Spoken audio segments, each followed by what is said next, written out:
Jésus-Christ. Amen. Gloire à Dieu. Donc, nous allons ce matin parler de Jésus-Christ. Et nous allons parler de ce qu'il a accompli, de l'invitation qu'il te fait. Nous allons relayer son invitation. Et nous allons donc te dire, de la part du Seigneur, de dire à Bartimée que lui, Jésus, l'appelle. Alléluia. Donc, dites à Bartimée que Jésus-Christ l'appelle. Dites à Bartimée que Jésus l'appelle. Dites à Bartimée que Jésus l'appelle. Qui connaît l'histoire de Bartimée? Donc, on va relire pour rafraîchir les mémoires. C'est dans Marc au chapitre 10. À partir du verset 46. Lis pour nous Marc chapitre 10, à partir du verset 46. Si tu n'as pas la Bible, tu lèves la main, on va t'en donner une pour que tu puisses suivre attentivement.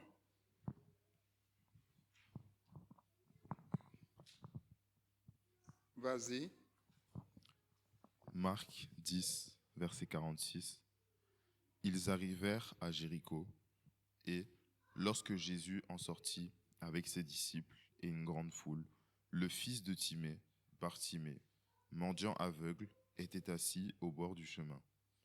Il entendit que c'était Jésus de Nazareth, et il se mit à crier, « Fils de David, Jésus, aie pitié de moi. » Plusieurs le reprenaient pour le faire taire, mais il criait beaucoup plus fort, « Fils de David, aie pitié de moi. » Jésus s'arrêta et dit, « Appelez-le. » Ils appelèrent l'aveugle en lui disant, « Prends courage, lève-toi, il t'appelle. » L'aveugle jeta son manteau et, se levant d'un bond, vint vers Jésus.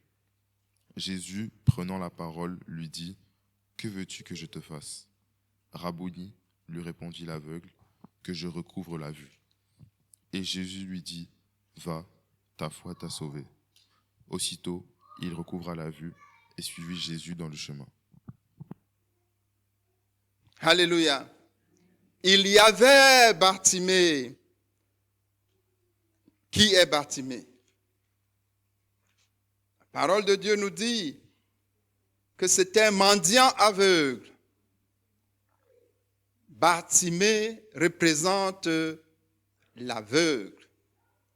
Et qui est l'aveugle? L'aveugle, c'est celui qui ne peut voir. Quand une personne ne peut voir, parce qu'elle a l'absence de la vue ou la perte de la vue, on dit de cette personne qu'elle est aveugle. Donc Bartimée représente l'aveugle, c'est-à-dire celui qui ne peut voir. C'est ça Bartimée. Et nous allons à partir de cette histoire voir que toi aussi, peut-être tu es un Bartimée. Parce qu'il y a l'aveugle physique. C'est celui qui ne peut voir la splendeur du soleil. Celui qui ne peut lire. Celui qui ne voit pas les Écritures. Celui qui ne voit pas les fleurs. Celui qui ne voit pas physiquement. Ça, c'est un premier type d'aveugle. Peut-être tu n'es pas concerné. Parce que tu es en train de me voir. Si tu me vois, tu n'es pas concerné par cette première catégorie. Si tu me vois clairement, si tu me vois un peu flou, si tu vois les Écritures qui sont là au tableau un peu flou, ce que tu commences peut-être à être concerné. Et nous allons expliquer pourquoi. Mais si tu n'es pas concerné par cette deuxième catégorie, il y a un deuxième type d'aveugle. C'est l'aveugle psychique. L'aveugle psychique, c'est celui qui ne peut voir de ses émotions ou de ses sentiments ou de sa pensée. Il y a des gens qui sont aveugles et qui ne peuvent pas voir l'amour, par exemple. Ils ne peuvent pas voir la splendeur de l'amour. Quel que soit l'effort que vous allez faire pour leur exprimer votre amour, ils ne verront pas. Pourquoi? Simplement parce qu'ils sont aveugles. Si dans un couple, un des partenaires est aveugle, ça va poser de sérieux problèmes.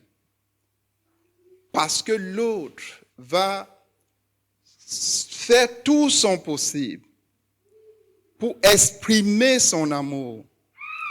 Mais le partenaire qui est aveugle ne verra pas. Et ce ne sera pas sa faute de ne pas voir. Il ne peut pas voir parce qu'il est aveugle. Et s'il ne voit pas, quel que soit l'effort qui est fait, l'effort est vain et inutile parce que l'autre ne voit pas. Dans une église, s'il y a un frère qui est aveugle en ce qui concerne l'amour, quels que soient les efforts qui seront faits par les autres frères et sœurs en Christ pour lui montrer leur amour, il ne verra pas cet amour. Pourquoi? Parce qu'il est aveugle. Et ce frère ou cette sœur sera toujours en train de se plaindre. Elle ira même prier que Dieu fasse que les frères de l'Église l'aiment. Elle ne voit pas l'amour. Il ne voit pas l'amour. Pourquoi? Parce qu'il est aveugle. Celui qui est psychiquement aveugle ne verra jamais ce que tu fais pour lui. Jamais. Il sera toujours en train de se plaindre. Et l'aveuglement psychique cause de terribles dégâts dans les relations. Que ce soit la relation conjugale ou familiale, que ce soit la relation entre frères et sœurs dans l'Église. Et ça cause beaucoup de frustration. Si tu es un homme, tu aimes ta femme, et tu sais que tu l'aimes, et Dieu sait que tu l'aimes, et tu déploies tout ce que tu peux déployer pour lui démontrer que tu l'aimes, et qu'elle ne voit pas parce qu'elle est aveugle, à un moment donné, ça te frustre.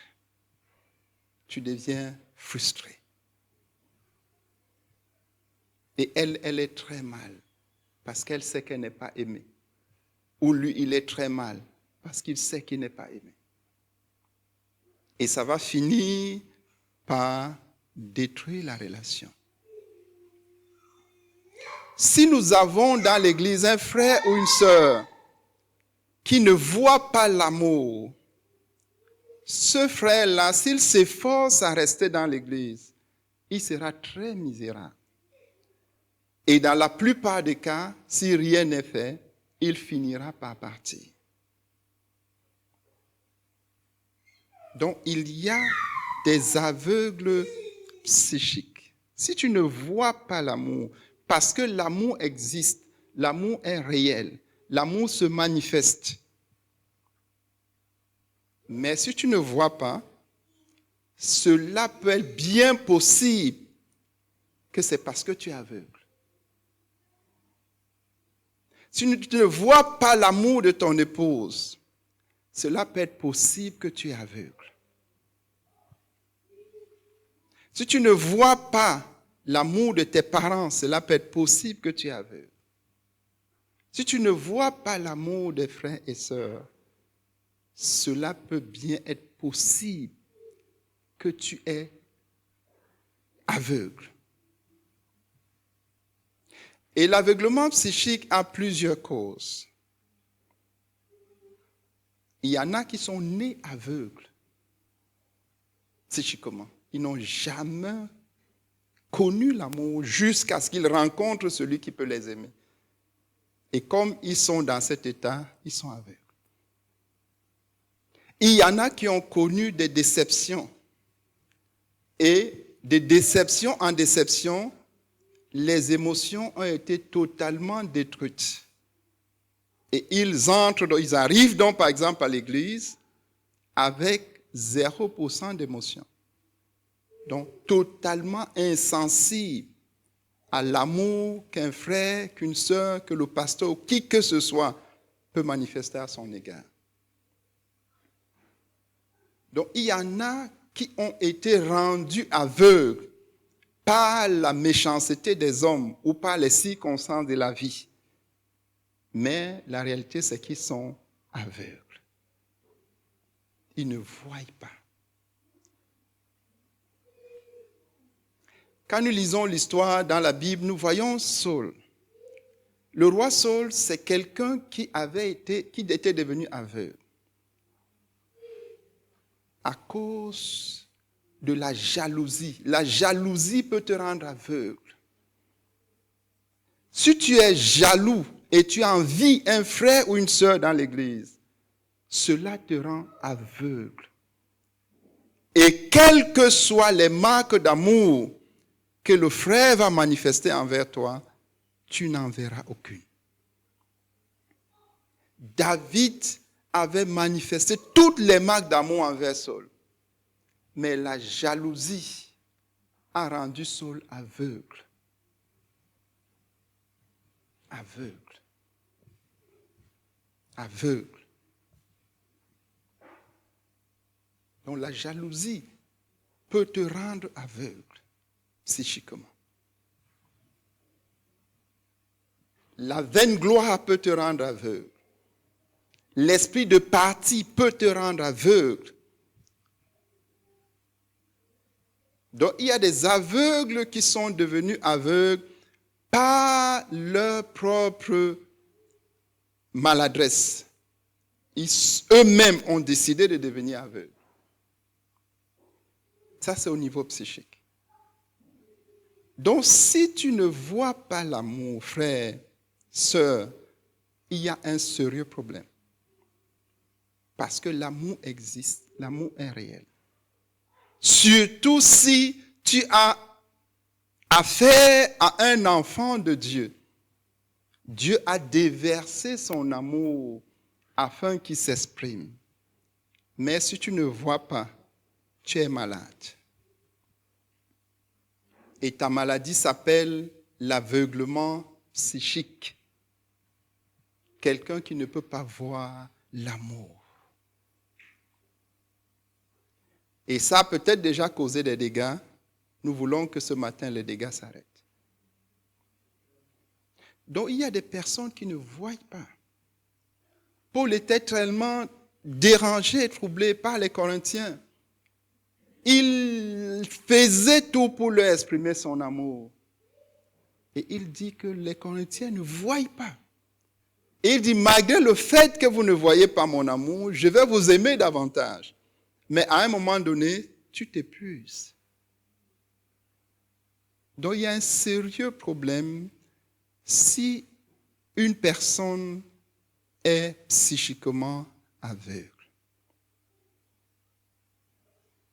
Donc il y a des aveugles qui ne voient pas. Et comme ils ne voient pas, ils ne sont jamais reconnaissants. Ils sont toujours dans les plaintes. Ça peut être toi. Tu es un Bartimée.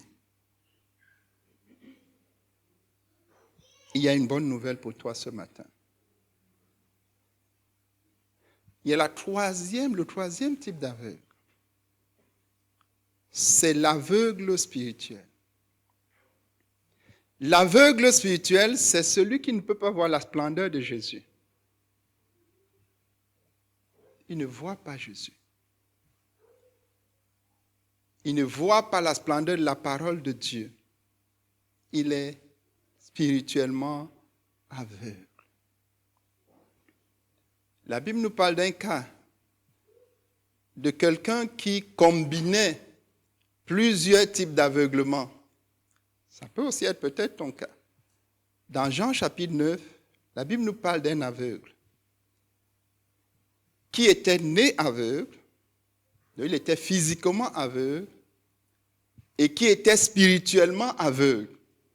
Bon, le passage ne nous mentionne pas s'il était psychiquement aveugle, donc on ne va pas prendre ce cas-là. Mais au moins, le passage nous montre clairement qu'il était physiquement et spirituellement aveugle. Lis pour nous Jean 9, versets 1 à 7. Jean 9, à partir du verset 1.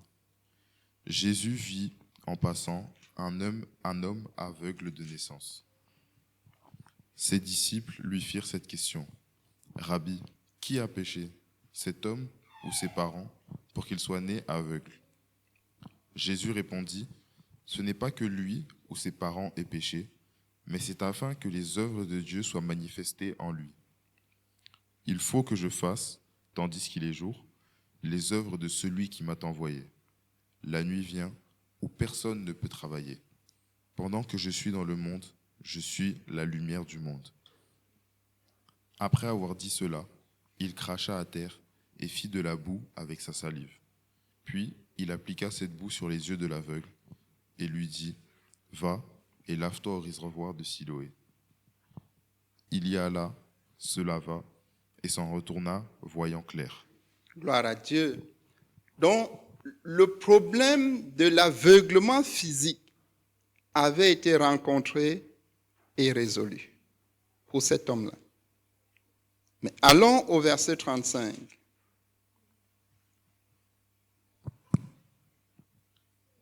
Verset 35.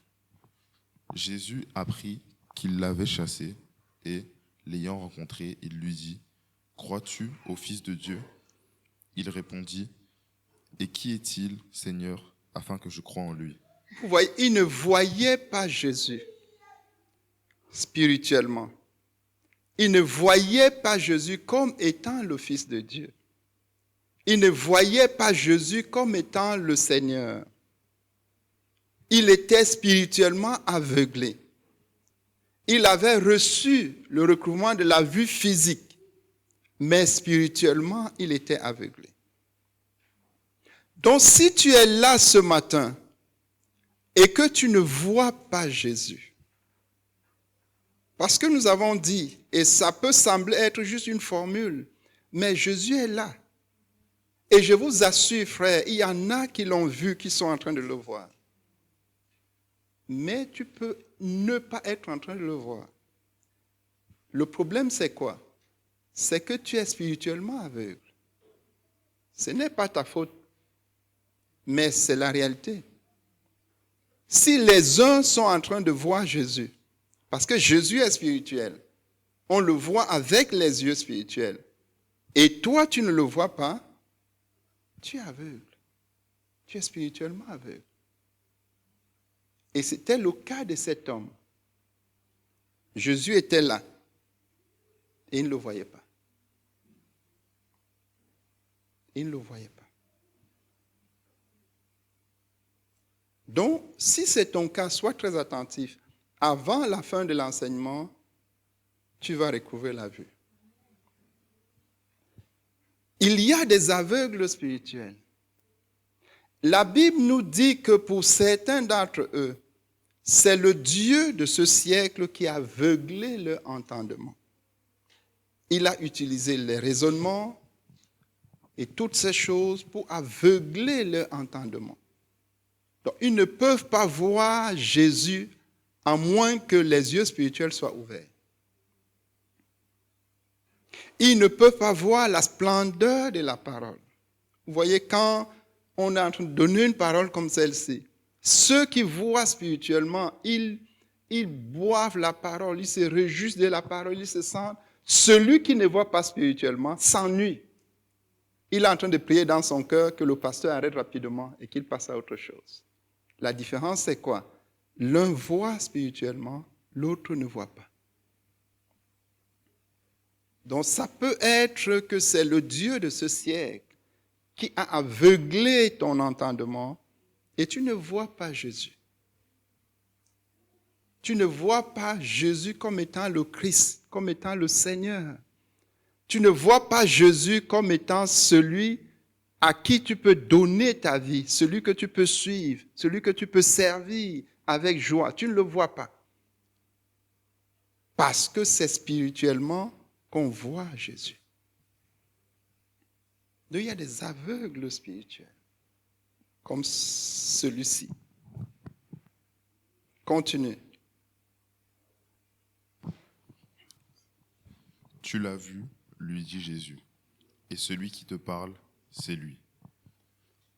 Et il dit, je crois, Seigneur. Voilà. Vous voyez, immédiatement ses yeux se sont ouverts. Et la réponse, je crois, Seigneur. Donc celui qui voit Jésus cesse d'épiloguer, cesse de y croire, parce qu'il a vu Jésus spirituellement. Donc il y a les trois types d'aveugles. Tu peux combiner 2 ou 3 de ceux-là. Tu peux combiner 2 comme l'homme ici dans Jean 9. Tu peux en avoir un seul. Mais la bonne nouvelle, c'est que ce matin, tu repartiras voyant. Alléluia. La première chose à faire, c'est d'identifier dans quelle situation tu te trouves. Si tu ne vois pas Jésus, par exemple, quand on louait, on adorait là, pour toi, ça semblait être étrange. Si quand on adore et qu'on commence à aller dans les profondeurs de l'adoration, tu t'ennuies, c'est que tu ne vois pas Jésus. Et je sais qu'il y en a qui sont dans cette situation. Ce n'est pas pour t'accuser, pour te juger, c'est que Jésus veut faire quelque chose pour toi ce matin. Si la parole de Dieu n'est pas splendide, si tu ne vois pas la splendeur de la parole de Dieu, c'est qu'il y a un problème. Tu es aveugle spirituellement. Si tu ne vois pas l'amour des frères et sœurs, parce que dans l'Église, il y a l'amour donné par Dieu et exprimé pour que chaque frère, chaque sœur voie. Si tu ne vois pas, il y a un problème. Tu es aveugle. Si dans ton couple, tu ne vois pas la relation, l'amour de ton partenaire, tu es aveugle. Si dans l'église, tu ne vois pas l'amour des frères et sœurs, tu es aveugle. Alléluia. Donc, qu'est-ce qu'il faut faire? Nous allons voir ce que Bartimée a fait. Et ces choses ont été écrites pour nous instruire. Et nous allons juste faire comme ça. Et chaque aveugle ce matin repartira voyant. Alléluia. Donc rentrons dans Marc 10.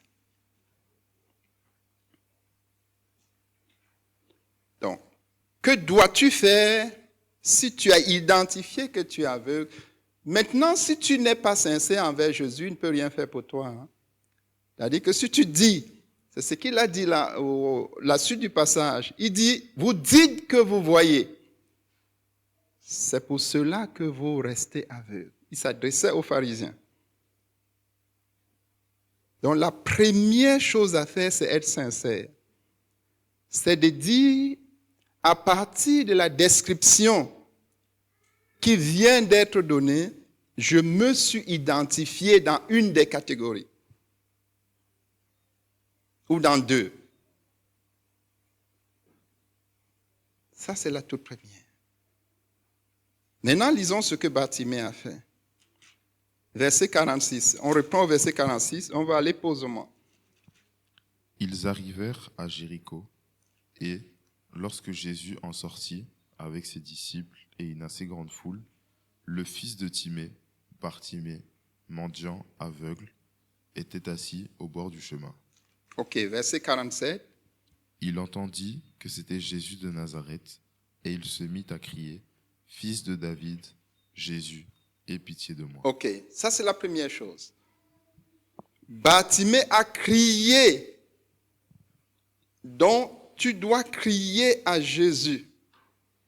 Tu as entendu, tu ne vois pas, mais tu as entendu de notre bouche ce matin que Jésus-Christ est ici en ce lieu.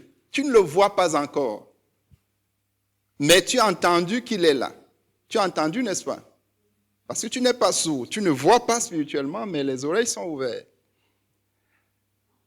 La première chose à faire, c'est de crier. La Bible nous dit, il se mit à crier, « Jésus, aie pitié de moi !» Crier, c'est reconnaître que Jésus peut faire quelque chose pour toi. Crier, c'est reconnaître que Jésus peut avoir pitié de toi ce matin. La première chose, c'est de crier. Parce que Jésus est le spécialiste du recouvrement de la vue. Et quand il vient pour accomplir sa spécialité, c'est-à-dire faire recouvrer la vue. La Bible nous dit dans Luc 4, verset 18, lis pour nous Luc 4, verset 18.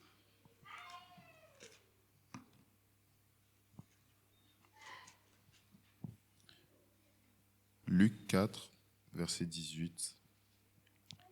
L'Esprit du Seigneur est sur moi, parce qu'il m'a oint pour annoncer une bonne nouvelle aux pauvres.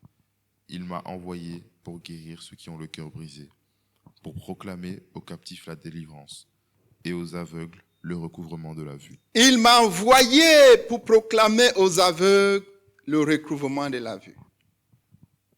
Dieu a envoyé Jésus-Christ ce matin pour te proclamer, toi aveugle, le recouvrement de la vue.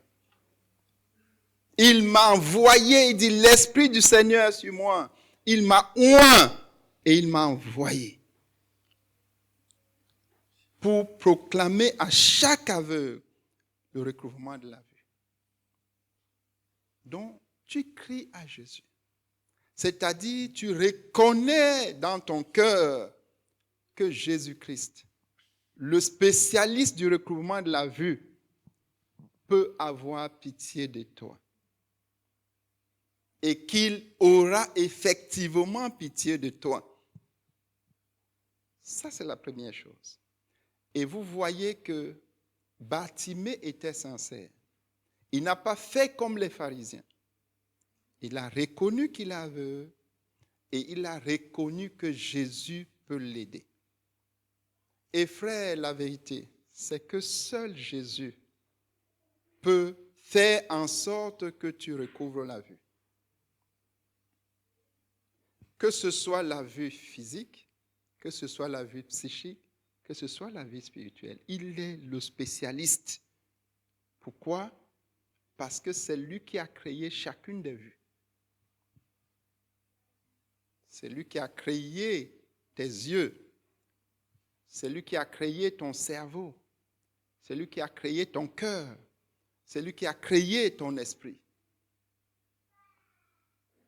Donc ça, c'est la toute première chose. Crier à Jésus, ça veut dire reconnaître que Jésus et Jésus seul peut avoir pitié de toi. Et qu'il aura effectivement pitié de toi. Ça, c'est la toute première chose. Alléluia. Continuons, voyons, deuxième chose qu'il a faite. Plusieurs le reprenaient pour le faire taire, mais il criait beaucoup plus fort, « Fils de David, aie pitié de moi. » Très bien. Plusieurs le reprenaient pour le faire taire. Deuxième chose que tu dois faire ce matin, c'est refuser de te faire taire. Plusieurs sont en train de vouloir que tu te taises. Tes pensées, tes raisonnements, ta chair, ton expérience du passé, tous sont en train de s'efforcer que tu te taises. Donc, deuxième chose à faire, même ta chair. Peut-être pendant qu'on parle, au lieu d'écouter et de réagir, tu somnoles. Le diable lui-même est en train de tout faire. Tu refuses de te taire. Tu refuses. Donc, refuser de te taire. Refuser de remettre à plus tard parce que Jésus est là ce matin. Donc, il refuse de se taire. Quand le chef de la synagogue, Jairus, est venu voir Jésus parce que sa fille était mourante, la Bible nous dit qu'il est venu s'est jeté aux pieds de Jésus, dans Marc 5. Et quand il suppliait Jésus, les gens sont venus et ils lui ont dit, n'importune pas le maître, ta fille est morte. Donc il y a des gens, il y a des esprits méchants qui sont en train de te dire ce matin, n'importune pas Jésus, ton cas est désespéré. N'importune pas Jésus, rien ne peut plus être possible. Donc, deuxième chose à faire, frères et sœurs, refuser d'écouter cette voix, cet esprit ou ces personnes qui te découragent. Il peut y avoir des religieux comme ces pharisiens.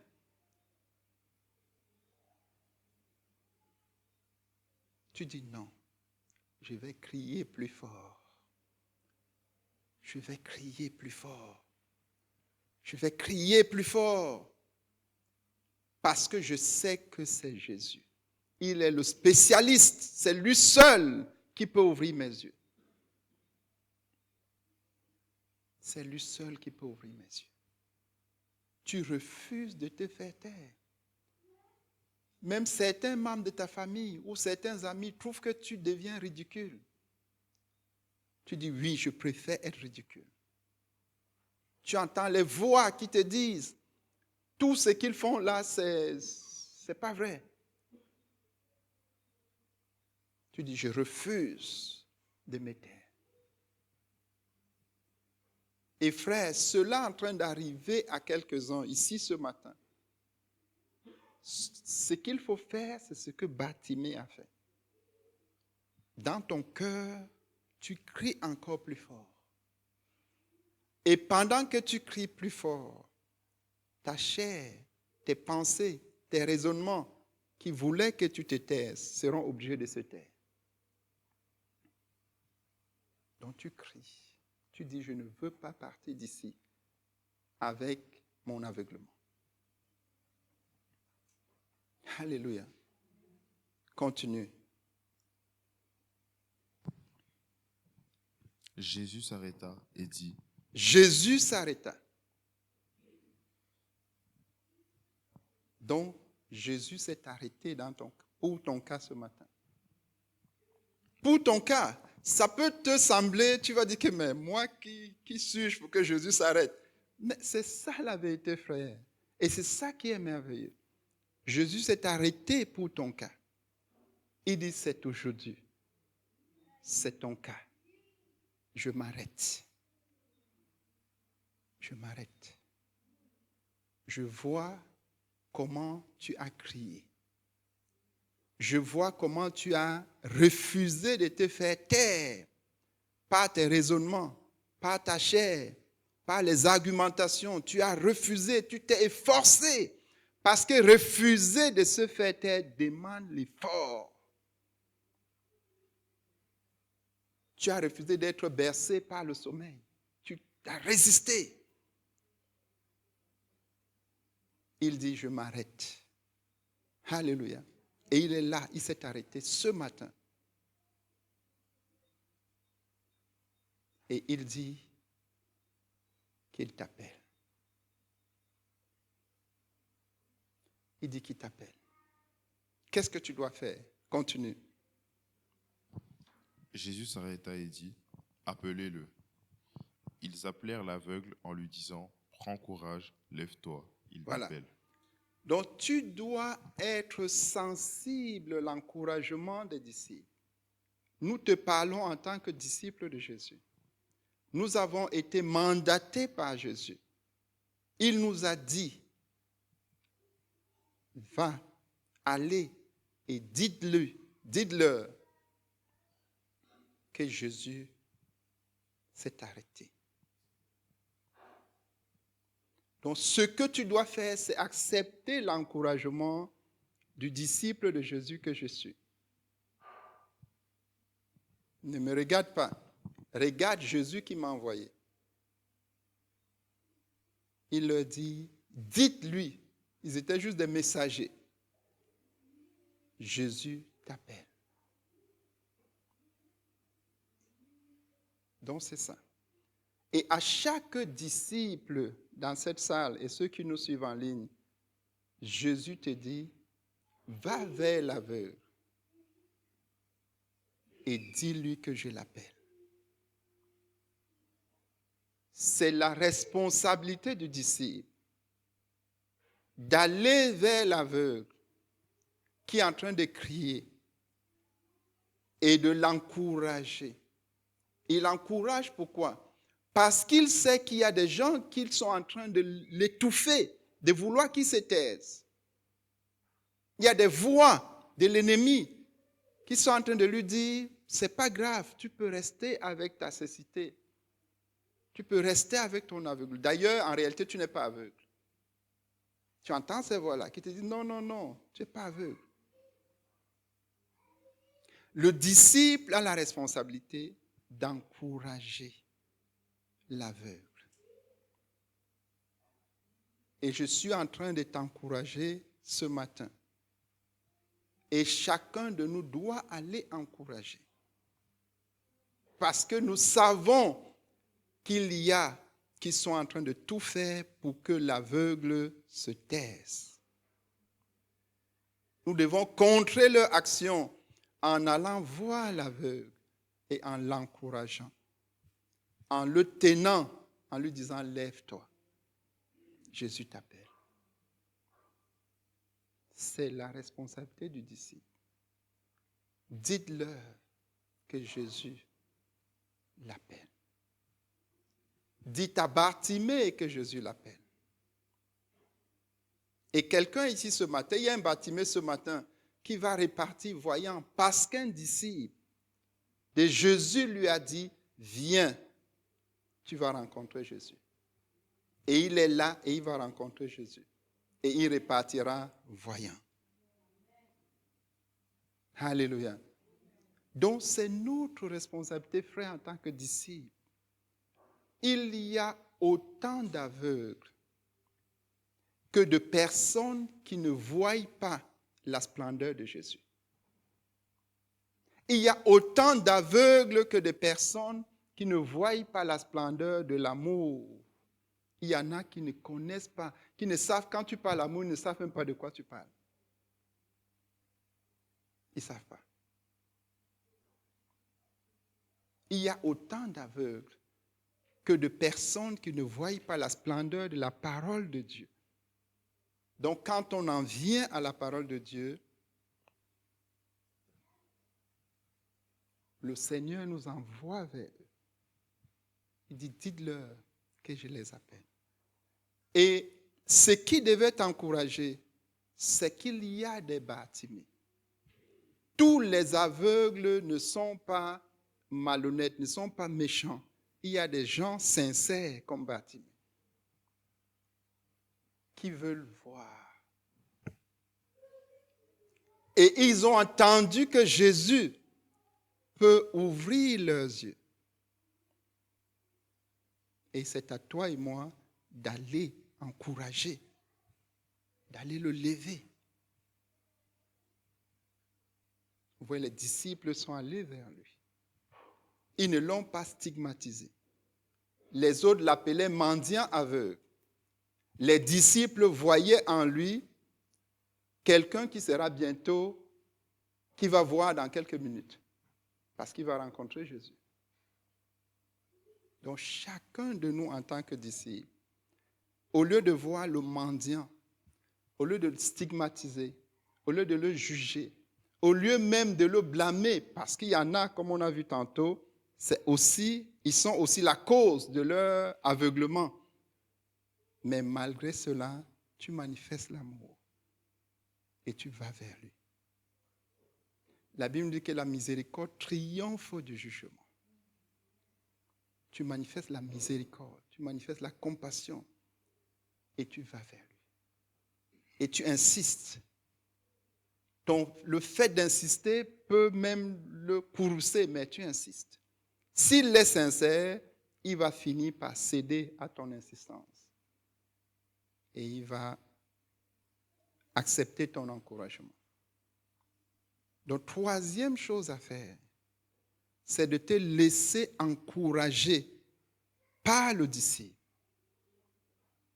Tu te laisses encourager. Tu te laisses encourager. Et toi qui es disciple, tu vas encourager. Ce n'est pas un jugement, c'est un fait. La personne est aveugle. C'est un fait. Frère, c'est un fait. Il y a des gens aveugles. Et parmi eux, il y en a qui sont sincères, qui veulent voir, qui sont fatigués d'avoir des relations brisées.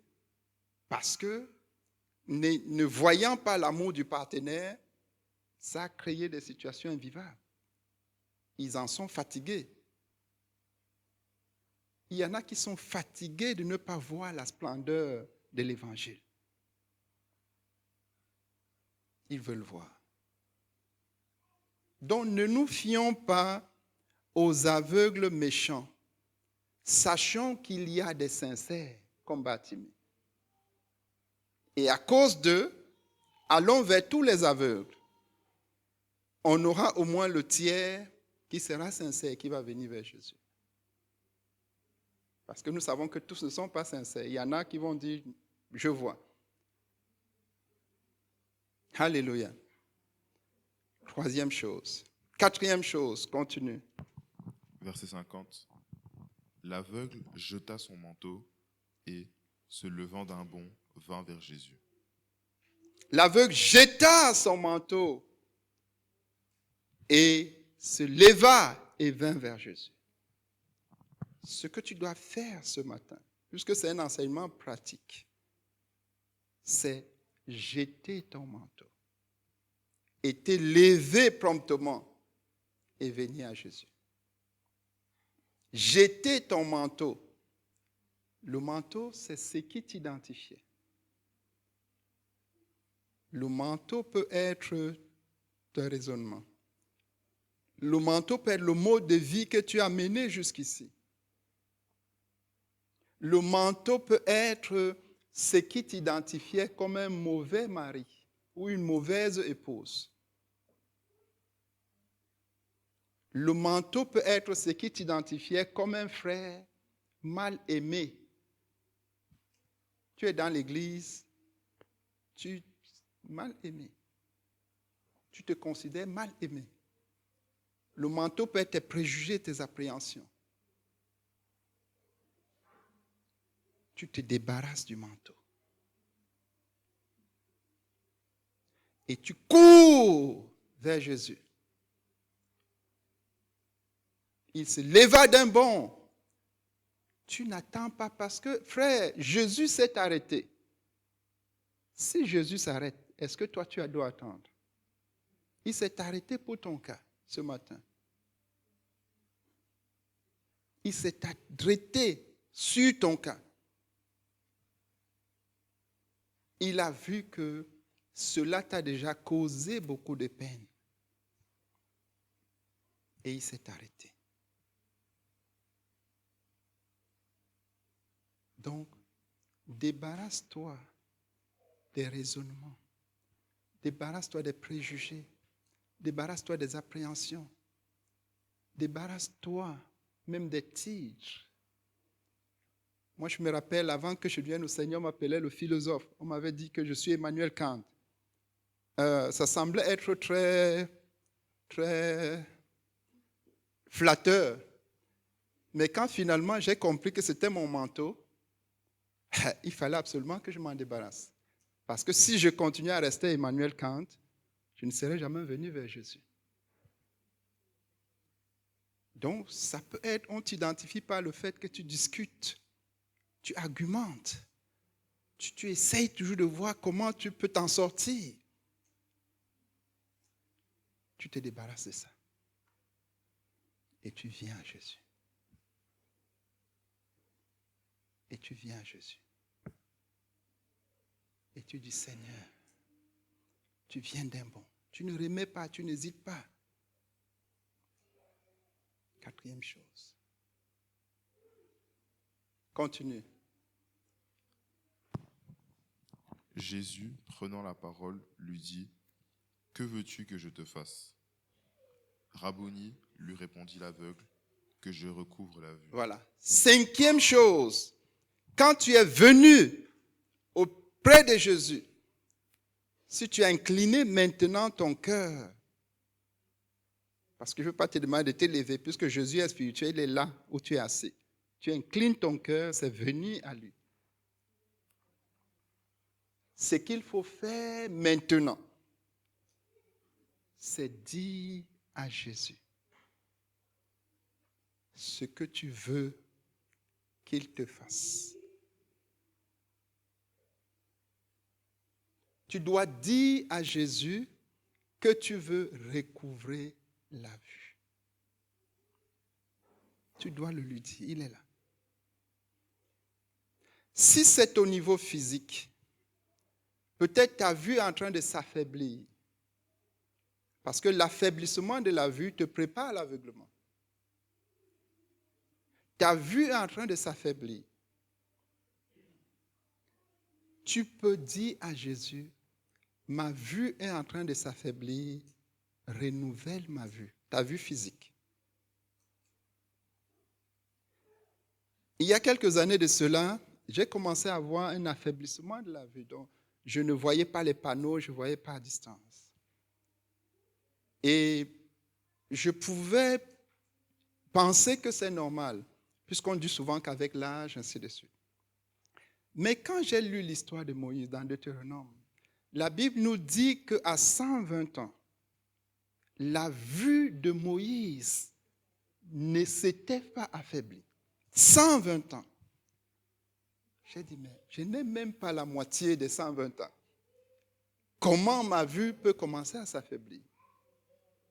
J'ai dit, Seigneur, c'est toi qui as fait que la vue de Moïse à 120 ans ne soit pas affaiblie.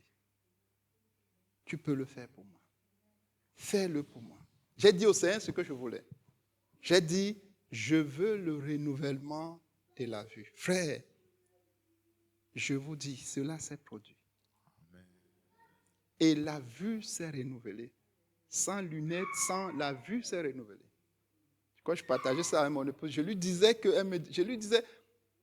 la vue se renouvelle. La vue physique. Et à 120 ans, Moïse, sa vue n'était pas affaiblie. Donc, il y a Jésus qui est là. Tu peux lui dire, je vois que ma vue est en train de s'affaiblir. Donne-moi le renouvellement de la vue physique. Il dit, que veux-tu que je fasse? Ne dis pas, Jésus sait.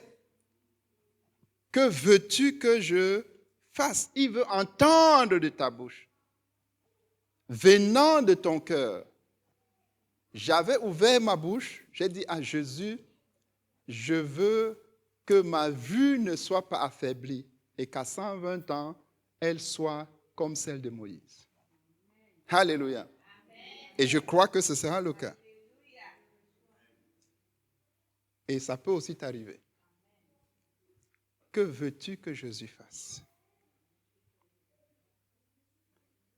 Donc on est arrivé au point critique, pratique. Tu lui dis, Jésus, tu es le spécialiste du recouvrement de la vue. Voici ma vue qui est en train de s'affaiblir. Je veux que tu renouvelles ma vue. Si tu ne voyais pas, tu dis, Jésus, je veux que tu renouvelles ma vue, que je vois à distance. Et tu verras que ça va se produire. Si tu vois que tu as été dans des relations tumultueuses, que ce soit dans ta famille ou dans l'église, et pendant que le Seigneur te parlait ce matin, tu as identifié qu'une des causes, c'est l'aveuglement psychique. C'est parce que tu ne voyais pas l'amour des autres. Tu peux dire, Seigneur, ce matin, je veux voir. Je veux voir l'amour des frères. Je veux voir. Dès qu'une personne manifeste son amour envers moi, je vais voir. Je veux apprécier. Je vais être reconnaissant. Et frère, les choses vont se changer radicalement. La qualité de tes relations va s'améliorer considérablement. Je vous assure, l'aveuglement émotionnel est une réalité.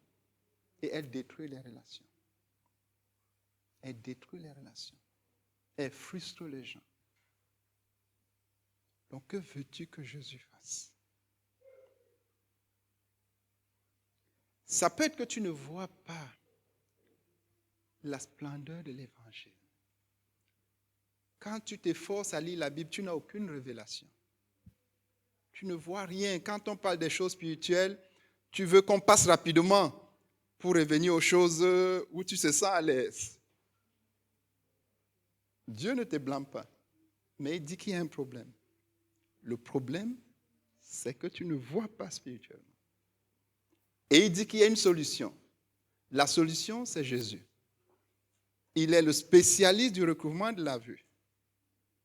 Et il te dit qu'il est là ce matin. Il te demande, que veux-tu que je te fasse? Que veux-tu que je te fasse? Et nous allons baisser la tête et prier. Parle à Jésus. Frère, c'est réel et c'est simple, ce n'est pas très compliqué. Il dit, que veux-tu que je te fasse? Si tu veux le renouvellement de la vue physique, dis-lui, je veux que tu renouvelles ma vue. J'ai lu l'histoire de Moïse. J'ai entendu tout à l'heure le témoignage du pasteur. Tu es le même, tu ne changes pas. Tu donnes à tes enfants ce qu'ils te demandent. Parce que tu es le bon père. Si c'est au niveau émotionnel, si tu vois que tes relations ont été brisées, si tu vois que tu te sens comme étant mal aimé au niveau de l'église, on a dit que ton problème, c'est que tu es aveugle. Tu dis, Seigneur, à partir de ce moment, je veux voir. Si c'est au niveau spirituel, tu dis, Seigneur, déchire les voiles d'aveuglement. Ouvre mon esprit. De telle sorte que dimanche prochain, quand je serai ici, ce soit différent. Quand on va aller dans les profondeurs de l'adoration, que j'aille aussi dans les profondeurs. Que je ne sois pas en train de m'ennuyer. Ouvre, ouvre.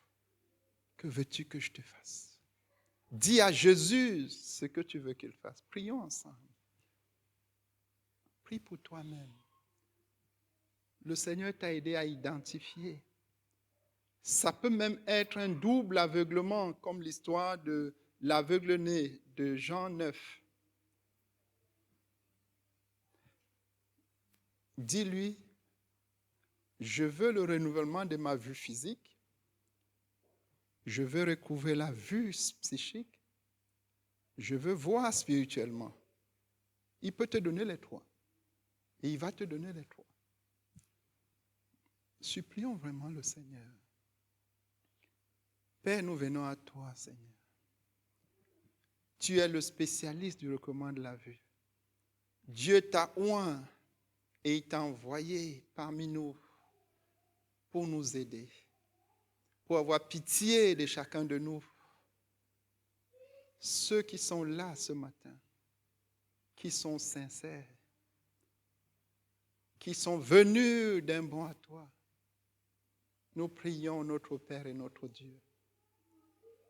Que chacun te demande ce qu'il veut, qu'il ouvre son cœur, qu'il ouvre sa bouche et qu'il parle et qu'il te demande.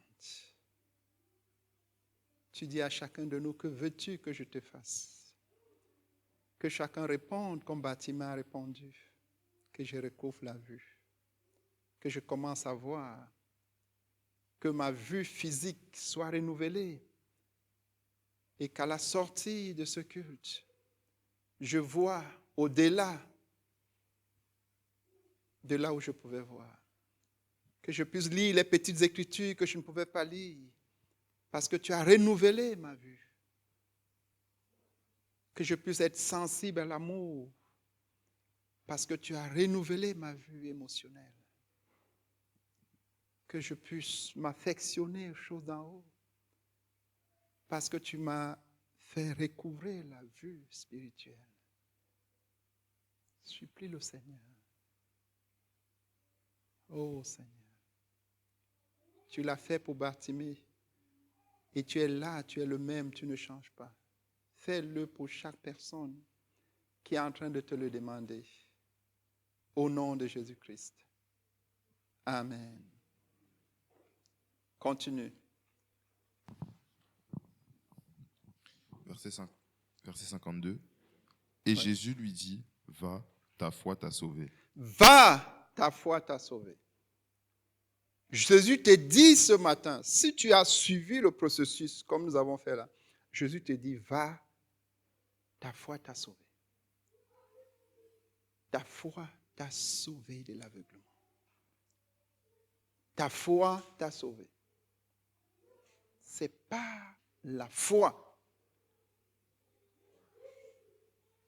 Et c'est uniquement par la foi. Il dit, ta foi t'a sauvé. Va. Donc tu dois croire. La Bible dans Marc 11, verset 24, que ce que tu demandes en priant, comme tu as demandé ce matin, crois et tu le verras s'accomplir. Crois et aie une foi active. C'est-à-dire, si c'est le rafraîchissement de la vue physique, tu vas voir que tu lis ce que tu ne pouvais pas lire avant. Tu peux même exercer la foi et retirer les lunettes. Et tu verras que tu es en train de lire. Crois et tu le verras s'accomplir. Si ton problème était au niveau de voir l'amour, dès que tu pars d'ici, si c'est par exemple dans ta maison, tu verras qu'il y a une différence. Dès que ton épouse ou ton époux va, tu vas voir. Si c'était entre les frères et sœurs, tu commences à voir. Alléluia. Tu commences à bénir le Seigneur pour ce frère qui t'aime, pour cette sœur qui t'aime. Parce que tu vois désormais l'amour. Tu commences à te réjouir quand tu penses que tu vas aller prendre ta Bible pour lire parce que tu vois la splendeur de la parole. Alléluia. C'est ce que Jésus fait. Et si ce matin tu as demandé à Jésus que tu veux le voir, je t'assure, il a ouvert tes yeux. Et tu verras Jésus d'une nouvelle manière. Tu le verras comme ton Seigneur, à qui tu peux te donner avec joie. Tu le verras comme ton maître, celui de qui tu peux être disciple. Tu le verras. Il dit, va, ta foi t'a sauvé. Alléluia. Et dernière chose, continue verset 53. Aussitôt, il recouvra la vue et suivit Jésus dans le chemin. Aussitôt, alléluia, aussitôt il recouvra la vue. Ce matin, tu as recouvré la vue. C'est aussi simple que ça. Parce que celui qui l'opère, c'est Jésus. Et qu'est-ce qu'il a fait? Il a suivi Jésus. Désormais, suis Jésus sur le chemin du disciple. Suis Jésus sur le chemin étroit et resserré qui mène à la vie. Suis Jésus sur le chemin de la foi de celui qui vit par la foi. Parce que Jésus est l'auteur de la foi. Et tu suis Jésus. C'est-à-dire, la Bible nous dit qu'il est devenu disciple de Jésus. Il suit Jésus. Jésus est devant, il est derrière. Alléluia. Donc tu suis Jésus. Pourquoi suivre Jésus? Parce qu'il y a encore de merveilleuses choses qu'il a pour toi. Il a du travail pour toi. Gloire à Dieu. Donc l'histoire de Bartimée, c'est aussi ton histoire. Alléluia. Pourquoi? Parce que Jésus est le même. Il est venu pour t'aider à voir. Il est venu ce matin, il a eu pitié de toi. Nous allons prier. Que le Seigneur t'accorde de le suivre. De le suivre. N'aie pas peur. N'aie pas d'appréhension. Suis-le. Il est le chemin.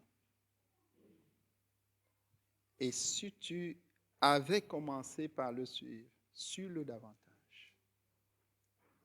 Alléluia. Prions le Seigneur.